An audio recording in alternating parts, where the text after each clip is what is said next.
I am not happy. I'm honestly not happy. Guys, I want to make this very clear. Has NXT been good? Yes. Am I bored with what's been shown on NXT? No.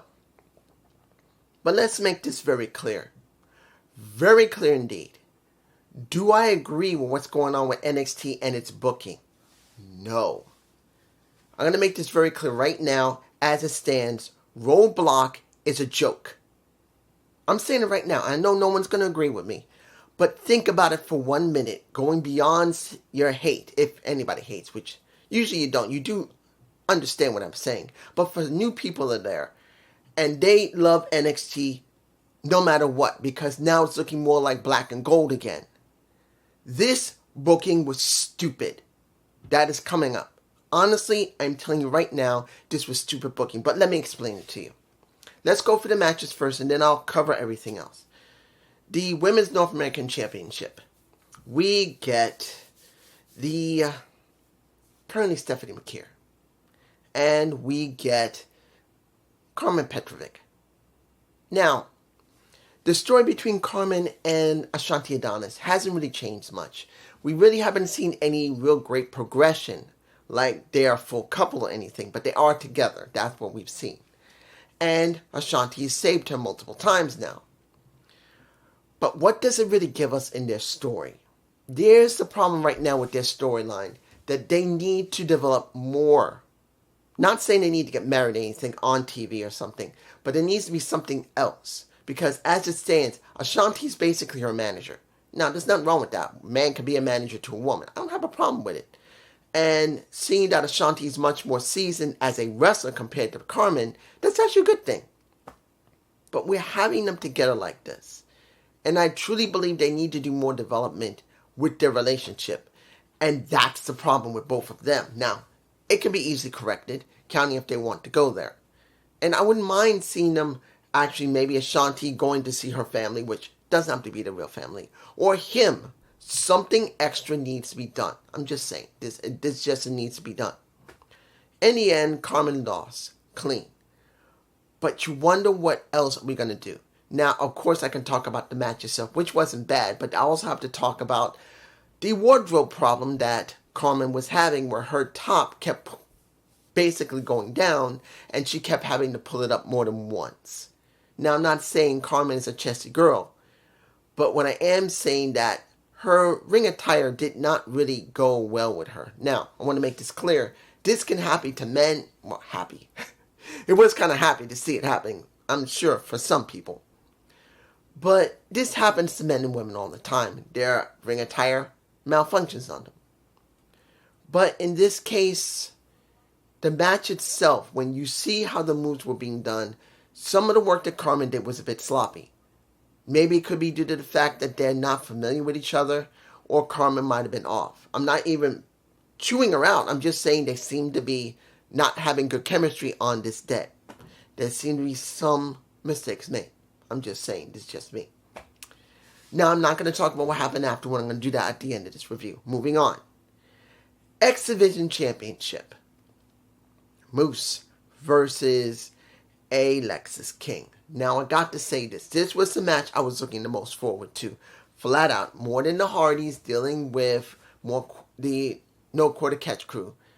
But I just feel like that this was the match that was important to me personally, because they needed to set up Moose to look good. Now, for the most part, it was done pretty well. Alexis King can wrestle. There is no lying about that. He's actually a decently good wrestler. His character is much more developed than his wrestling style. Now, that doesn't mean he's bad. He's not a bad wrestler. He's a good to above good wrestler. He's not a great wrestler. That's just not him. He works more on his character than he does on the type of ring style he works. And you can see that, yes, he can get the job done, and he can get it done quite well. But his character is what is the real driving force behind him. And when you see Moose compared to Alexis King, you can see the difference between how Moose works compared to Alexis King. And I will say this. That robe with the TNA flag right there, That was actually quite nice. Now, was it overkill? Yes. It was fucking overkill. Let's make it clear to anybody. It was overkill, but there's nothing wrong with it. And I was fine with seeing that TNA flag as part of his uh, let me give it to you like this. Moose has always come out with his rope. He's done that for quite a while now. To be honest, the type of ring attire I always liked to see him come out in was when he was the Hitman, Moose. When he looked like the Hitman. I felt that was the best time when he should have came out. This is like he's just going to take out anybody dressed as the Hitman. I kind of wish he was that type of Moose in this situation with Ubafemi. But in this case, it's alright. I didn't have a problem with it. And I'm not talking about the ending either. Next, let's put this in perspective. Did I enjoy the Hardys with the No Quarter Catch crew? Yeah. Admittedly, when you look at the No Quarter Catch crew, they are still kind of green when it comes to how they work their ring. And doesn't mean they're bad wrestlers. It's the psychology that's the issue. They can get the work done in the ring. They can do all the moves. They can do all the holds. But when it comes to the strategy to get... How can I say this? It's about the psychology of their matches, not the match quality. Match quality is fine, but how they bring the fans in is a problem for me personally. I don't hate their ring work. I just do not like how they really don't use psychology in the matches. It's like a hit and miss when it comes to them. Now, that happens to any wrestling tag team. They can have a hit, they can have a miss. But they have more misses than they have hits, guys. I'm sorry. You can say their wrestling is great. You don't see it. It's not about seeing how good of a wrestler you are. It's about how you can make your character shine through your wrestling. Because not everyone can talk. They have to use their wrestling to get themselves over, not just how well they can do the moves. It's about how they draw the fans in by either pissing them off or bringing them in to get them to root for them. Because when you looked at Ricky Saints, and I'll talk about that in a minute, I could feel it when it came to him, but when it comes to them, no. Now, it doesn't mean they don't have it. It's just they're not consistent with it. Now, of course, you get the win from the Hardys. They're going to win. And again, I'm not going to talk about the ending. But I just want to talk about the match. It was a good match. But the Hardys easily, because of not their name recognition, but how they drew in the fans. It's more than just, they're the Hardys, we love them. No, they knew how to draw the fans, and that's what made the match more better. That's just me. Next. This was a throw together match, and I can talk about what happened with here. Seeing that Lola Vice wanted a match with someone, and Ariana Grace with Santino there. Of course, people love Santino. Pretty much, I gotta say this was a thrown together match. I don't know why they did it. It felt like it was just to fill airtime. Because let's make this very clear. Ariana Grace is doing better work as a liaison between TNA and NXT than she was as a wrestler. Not saying she can't wrestle. She can wrestle okay. But let's make this clear. She's better as a liaison than she is as a wrestler. And if they're going to throw in the ring, it should be for good reason. Not just to give Lola Vice a match. It was dumb, to be honest. This was a stupid filler match. It didn't need to happen. Lola Vice whooped that ass. And that was it. And it felt wasteful. Final match. Evans, Ricky Saints versus Wesley and Ethan. Let's make this clear. Make it very clear. The match quality was great. Because Ethan knows how to wrestle. Wesley knows how to wrestle. When it comes to Ricky, he knows how to wrestle. The one that's really still getting his footing when it comes to wrestling with strategy is Devon Evans. Let's make this very clear. He had a good storyline that's going with when it comes to Ethan Page. And of course, at one point during the match, Ethan had to leave because he was getting his ass whooped by a Devon Evans. It's still going on, which is fine. But when it comes to psychology. He just doesn't have it yet. He does not have it. He is a spot monkey, and that's not meant to be an insult. It's meant to be what you are. He needs to go from a spot monkey to an aerial wrestler that knows how to make it work. Look at Pac. He's my boy. He will always be my boy. But when you look at Pac, he is a high-flying wrestler that can also do ground and pound wrestling, but he knows when to bring the fans in. He knows how to piss them off. He knows how to get them to care about him by doing his work in the ring. He doesn't just go from one move to another, to another, to another, to another. That's what Devon does. Yes, he has his moments to pause, but those pauses do not have psychology behind them. And that's the major problem I have with him personally. I know he can become a great wrestler, particularly when he fills in. Look, he's barely even, 19, 20 years old. He's still got a lot of time to grow physically. I'm not going to say he's going to be big and cock diesel like what happened with Brian Cage, who used to be really skinny when he wrestled. Now he looks like a damn brick. I'm not expecting that from Devon Evans.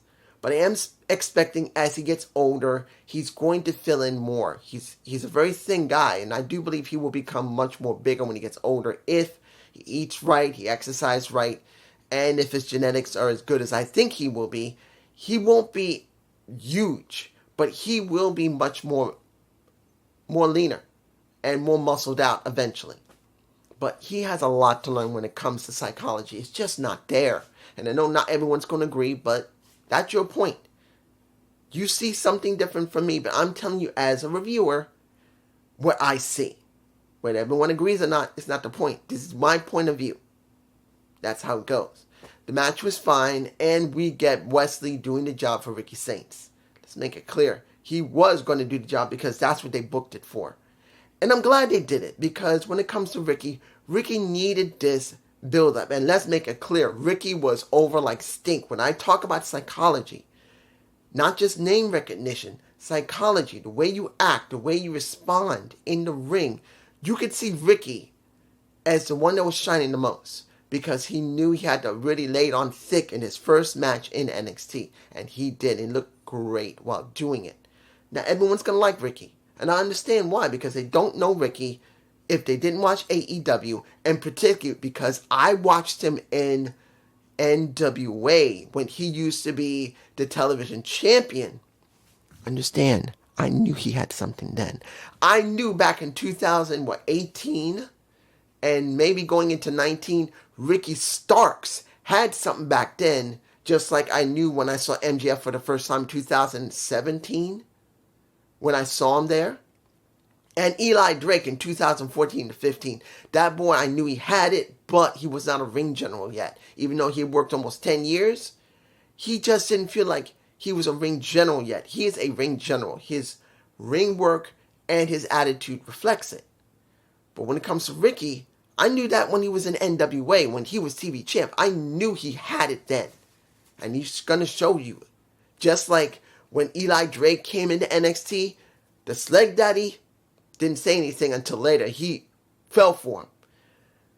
Just Alex did not even think there was anything with this guy. And then he fell for him. And JD, he fell for him. I saw it before anyone else because I know. I'm not the best at it, but at least I know when it came to these guys.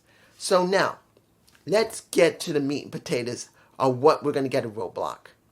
And the things that I think at least is still going okay, but I'm questioning how far they're going to go with it. Let's talk about, Sean Spears' video package was good. I didn't have a problem with it. I actually liked it. Then we saw the family in the restaurant. And then when Tony came out, talked with everybody, got the opinion from the underboss, and he said, look, thank you for what you did. I appreciate you doing what you did because you are the underboss. And while I was gone, where I had to lay low, you took in care for the family. I'm proud of you for that. And when Crucifino said, hey, and this is after Stark says, maybe you should wait until you recover. You're not ready yet. And Crucifino says, you shouldn't be telling the boss what he's going to do. And he says, no. He's the underboss. He has the right to speak. He's earned it. And he's right. I can understand him. But like I said earlier, and this is to Starks and the Crucifino, I have to do this. So, the setup for this is interesting. We now have Sean Spears, who's now picked up Nyx. He's picked up Jensen. He's picked up Izzy Dane. He now has his own family. He wants North American title, so he can have power. This feels like El Gato del Fantasma versus the family. That's what this feels like. Now, was it a bad feud between the two? No. Now, the question is going to be how they're going to do this feud and continue it beyond not just Roadblock, but Stand and Deliver. I don't think they should end it too soon, because I know Sean Spears can make this work very well and drag it a bit. And I think that's what they need. That's what the family need, and that's what Sean Spears needs with his new team. If they just end it by Roadblock or worse, by Stand and Deliver, it's wrong. I'm just moving on. What do we really have when it comes to Kiana Jordan and Jada Parker? Another Jada Parker versus Lola Vice. But in this situation, it's going into possibly Stand and Deliver. And since Kiana Jordan now has turned really a 180 with her attitude, hopefully as time goes on, we will see a little bit more of her. Now, mind you, I like the attitude. She's a pain in the ass. She's becoming a bitch. And that's not bad to have in the wrestling business. And the more time she has to develop that character, the more over she's going to be as a heel. And I think she could become a good heel if... I don't know what it is. She needs to have... I think she needs an extra move to add to her repertoire. Honestly. If it's not a submission, which she did do in the last match she did, it's got to be something else. Something you would not expect Kiana Jordan to do. That's what I think she needs. A new move to help go with the new attitude and the new persona. That's just me. Do I actually care about the tag matches coming up between Green, P, as well as my Saruka? And I do still, look, I love Saruka. She's still a gorgeous woman. I love Saruka. And Zarya. No. They're trying to get Zarya and Saruka over as a tag team to try and build them up. And this is really more for Zarya, because Zarya needs this badly. She was never developed when she came in, and now that she's been talking, having this time with Saruka, they were in the training room where Zarya's wrist was wrapped up because she was trying to do handstands, and Saruka's trying to get her to do this so she can become more flexible. This is what she needs. She needs development. Even if it's not really great development, she needs it so bad.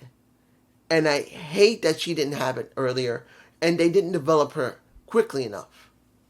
Well, I don't mean her. I think maybe I'm getting it confused because of the two that we need to talk about, as well as what's going on. And I'm only going to say this before we get started on Stephanie as well as Julia. I'm going to say this about Eddie. How do I feel about Eddie Thorpe at this point? Taking what happened in the Trail of Tears, and how many tribes that were pushed out, like the Manhattans, the Manhattans, the Blackfoot, the Cherokee, the Dakota, and using this to try and get himself over. Now, there's going to be people that say this is wrong. He should not be doing this. And I don't agree with it. There's nothing wrong with bringing this up as long as he uses it and they're willing to push him in a way to really make it seem important. Like I've said for years, relevancy is more important than just holding a freaking title. If you're not relevant, you're not getting anywhere. Yes, you want to get the main title or title so you get more money. Of course. You want to be more relevant than anything else. Relevancy means way more than just getting a little bit of a purse if you're the world champion or tag champion or US champion, IC champion. It means they believe in you enough that if you're over well, you get the big money. And also you get heavy recognition by other wrestlers as well as fans. And that's what they want. When it comes to Eddie, I don't know if this is going to work all the way. But at least they are trying something in a way that's a little different than what Tatanka used to do. Because Tatanka did do something somewhat like this. But it was brief before he left and then came back. When it came to Chief J Strongbow, I can't really remember because I was very young at the time. And I don't remember if they ever went down that route. As far as I know, they never did. But I will say by him doing this, it's at least something different. He's using real facts that happened, but will it translate for the fans to hate him more? Don't know. Let's get to the elephants in the room. The women and the two men. Stephanie Kier, Julia, Roadblock, title versus title. Whoever wins gets the other title. This is so fucking stupid. It's ridiculous. One, they should save this for Stand and Deliver. They should build up both these women so eventually they go to Stand and Deliver and you can have it there. No. Two, both these women legitimately have no development of their characters. Nothing. Julia has almost no development. They just threw the damn title at her. Stephanie Kier, same thing. They did not develop this woman. They just threw a title on her. And now, at Roadblock, whether they even go through with giving them 2 belts, there's a very strong chance they won't. But it's not the point. You couldn't wait at least a month to try and give them both something more to build up on? Something more about their friendship. Something more about the rivalry they had when they were outside the company. And they could argue about it or be friends about it, but still, the issue between the two where they want to prove who's the best, you could do something. And they're not going there. And it's dumb. If you like it, more power to you. To me, this was stupid. And even if they don't give either one of them the titles, it's still wrong because each of them needs development. What are they? They're like Kairi Sane. Kairi has nothing. Now, of course, we did get something with Io Shirai. I'm going to call her Shirai. I don't like Sky. At least they had some development for her. But at one point, it just spit it out. It spat it out. It's done. They basically are treating them like Asuka. And the problem is, eventually Asuka needed development. It wasn't just because she was nearly a 1.5 to 2 year champion. She had eventually had to have some development, so they went to Kata-chan. They went to Kata. Eventually they had to on the main roster because she had nothing. She's a great wrestler. I love, even though I haven't seen her in a while, we haven't seen her, she hasn't come back yet. But with Asuka, it was when she became Kata. That's when she felt special and unique, at least until they played it out. I'm just saying with these two, nothing.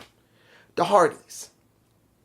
I will say, would it be good to see the Hardys at Stand and Deliver versus Axiom?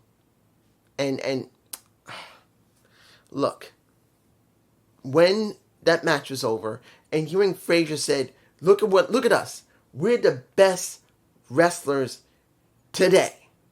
The greatest wrestlers today. And they're the greatest of all time. And now we get Santino coming out and saying, we're getting the match at Roadblock. Do I agree with this? No.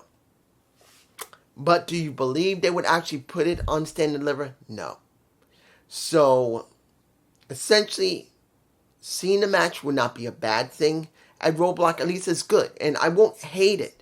I kind of wish they had this moment at Stand and Deliver, but they're not going to have it here. It's alright. But what is not alright, which is stupid, which really, I believe, should be a little more than this, is Roadblock having Ubafemi and Moose. I'm sorry. This is a television-themed show. Roadblock is not a pay-per-view, a PLE. That's Stand and Deliver. And you're going to put Uba Femi instead of at Stand and Deliver with Moose, because Uba Femi is your champion, right? You don't want to develop him enough to be interesting for NXT, or better yet, for TNA for that matter. You're now going to do this on the 11th. You're going to let Moose, who is one of the most decorated wrestlers that TNA has right now. It doesn't matter he's holding the X Division title. He is one of the most decorated wrestlers that put the damn company on his fucking back, and he's earned the respect he has. And now you're going to have him do a Roadblock themed show.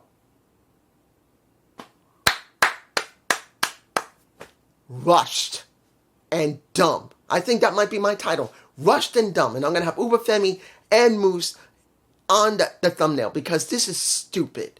And they say this is supposed to be good for TNA. This is supposed to be good for NXT. Honestly, I don't see it. There's barely any development. You just let the TNA Tag Champs show up. You now have the X Division Champions show up. And I know I didn't say anything about Jordynne Grace as well as Roxanne Perez. I actually want to see how this is going to develop. I haven't forgotten it. I didn't forget the segment of what Jordynne Grace said, what Roxanne said. Seeing Roxanne get her teeth knocked down her damn throat and her leg caught on the top turn rope because she was about to get the Juggernaut driver to her. Of course she didn't. She was just looking like she was going to do a Death Valley driver. But the point is, yes, I could talk about the other than this, but I want to see this develop. This could be a match at Stand and Deliver because of what happened when they had their own titles. But this makes no sense to put Uba Femi in this situation. It's like they still don't trust Uba Femi. If you're going to do Stand and Deliver with the champion, it should be with someone they could trust. And Moose is someone they can trust. Flat out. And they're not doing it. Rushed. And it's dumb. That's the truth. But it's just me. Peace.